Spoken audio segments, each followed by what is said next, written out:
জ্ঞান যেখানে বন্দী নয়, সেখানেই জন্ম নেয় সভ্যতা। আজকে আমরা আপনাদের দেখাবো এমন 10টি প্রাচীন গ্রন্থাগার, যেগুলো শুধু বইয়ের ঘরই নয়, এগুলো ইতিহাস, বিজ্ঞান, সাহিত্য ও সংস্কৃতির জীবন্ত ছবি। প্রথমে আসবে আলেকজান্দ্রিয়া গ্রন্থাগার, মিশর। এটি ছিল প্রাচীন বিশ্বের সবচেয়ে বিখ্যাত গ্রন্থাগার।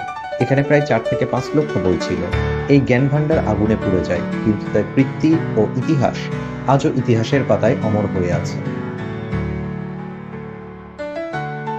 House of wisdom, Baghdad, Iraq. 8ম থেকে 1300 শতাব্দী পর্যন্ত মুসলিম স্বর্ণযুগে প্রতিষ্ঠিত হয় এই জ্ঞানগর্ভ লাইব্রেরিটি। এখানে বিজ্ঞান, গণিত, দর্শন, চিকিৎসা সব বিষয়ে গবেষণা চলত সেই যুগে।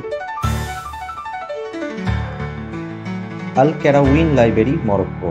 বিশ্বের প্রাচীনতম সক্রিয় বিশ্ববিদ্যালয় ও লাইব্রেরি। এটি 1859 খ্রিস্টাব্দে প্রতিষ্ঠিত হয় এবং এখনকার কিছু পাণ্ডুলিপিও আজও সংরক্ষিত আছে। Trinity college library, Ireland. এই লাইব্রেরি দৃষ্টিনন্দন কাঠের গঠন ও বিশাল হলরুমের জন্য বিখ্যাত। এখানে সংরক্ষিত আছে বহু বিরল গ্রন্থ। বটলিয়ান লাইব্রেরি, ইংল্যান্ড। অক্সফোর্ড বিশ্ববিদ্যালয়ের এটি প্রধান গ্রন্থাগার। 1602 সালে প্রতিষ্ঠিত। এখানে প্রায় 13 মিলিয়নের বেশি বই আছে।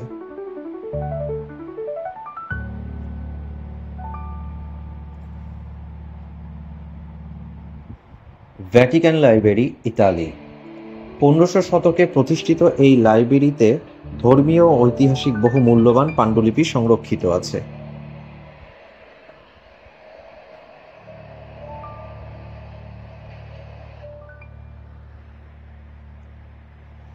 তিয়ানই গেক লাইব্রেরি, চীন। 1561 সালে তৈরি এই গ্রন্থাগারে সংরক্ষিত রয়েছে হাজার বছরের পুরনো চীনা বই ও ক্যালিওগ্রাফি। সরস্বতী মহল লাইব্রেরি, তামিলনাড়ু, ভারত। রাজা শারফোজি দ্বারা প্রতিষ্ঠিত, এটি ভারতীয় সংস্কৃতি ও ধর্মীয় পাণ্ডুলিপির এক অসাধারণ ভাণ্ডার।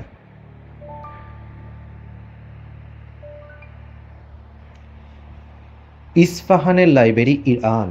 সেফাভিদ যুগের সময়ে গড়ে ওঠা এই লাইব্রেরিটিতে রয়েছে পারস্য সাহিত্য ও ইতিহাসের দুর্লভ সম্পদ।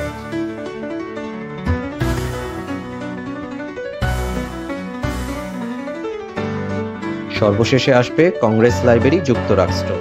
যদিও এটি আধুনিক, তবে এটি বিশ্বের সবচেয়ে বড় লাইব্রেরি। এখানে রয়েছে 170 মিলিয়নের বেশি বই, ম্যাপ, চিত্র ও সাউন্ড রেকর্ড।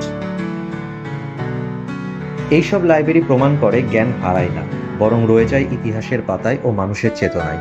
আপনি কোন লাইব্রেরিটি নিজের চোখে দেখতে চান, নিচে কমেন্ট করে জানিয়ে দিন।